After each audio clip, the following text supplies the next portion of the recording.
तो ये सब एक सुंदर दुल्हन के लिए हो रहा है। और क्या, आजकल अच्छी दुल्हन सिर्फ किस्मत वालों को मिलती है माजी। ওদের সেই নম্বরে আর কাউকে পাওয়া যায় না। মাঝে মধ্যে বলতে ইচ্ছে হয় ওদের সাফল্যে আমি খুব খুশি। তাদের সিনেমা আমি পছন্দ করি। ওদের দুজনের সঙ্গেই একসময় নিয়মিত ফোনে কথা হতো, কিন্তু সেই নম্বরে আর কাউকে পাওয়া যায় না। হয়তো নম্বর বদলেছে তারা, কিন্তু সেই নম্বর পাওয়ার কোনো উপায় আমার কাছে নেই। এমন আক্ষেপের সুর বাজছে 90-এর দশকের হিন্দি সিনেমায় শাহরুখ খান ও সালমান খানের মায়ের ভূমিকায় অভিনয় করা অভিনেত্রী ফরিদা জালালের গলায়। तुम दूसरी शादी नहीं करोगे? माँ, हम एक ही बार जीते हैं, एक बार मरते हैं, शादी भी एक ही बार होती है। পর্দার বাইরেও একসময় পুত্র সম দুই তারকার সঙ্গে ঘনিষ্ঠ যোগাযোগ ছিল অভিনেত্রী ফরিদা জালালের।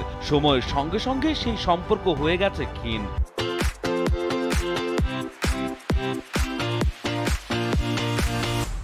এক সাক্ষাৎকারে এই আক্ষেপের কথাই জানিয়েছেন বলিউডের এই অভিনেত্রী।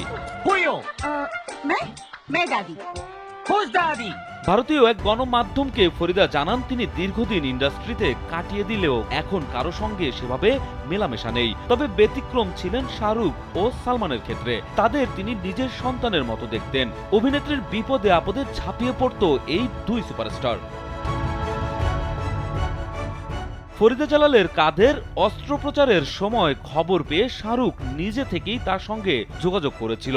সে সময় নানাভাবে বলিউড কিং খান অভিনেত্রীর পাশে থেকেছে, এমনকি তার ব্যক্তিগত চিকিৎসকের সঙ্গেও যোগাযোগ করিয়ে দিয়েছিলেন ফরিদাকে।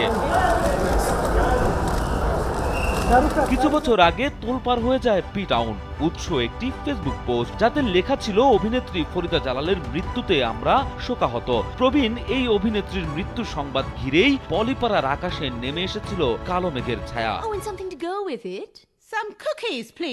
এ খবরে বিভ্রান্ত হয়ে অনেকেই ফোন করেছিলেন অভিনেত্রীকে, তাতেই বিরক্ত হয়ে যান তিনি। অবশেষে সামাজিক যোগাযোগ মাধ্যমে তিনি নিজেই জানান তার বেঁচে থাকার খবর।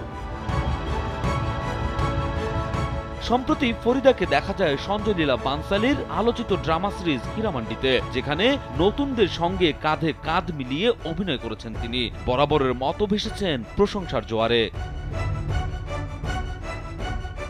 রাজু আহমেদ, কালবেলা।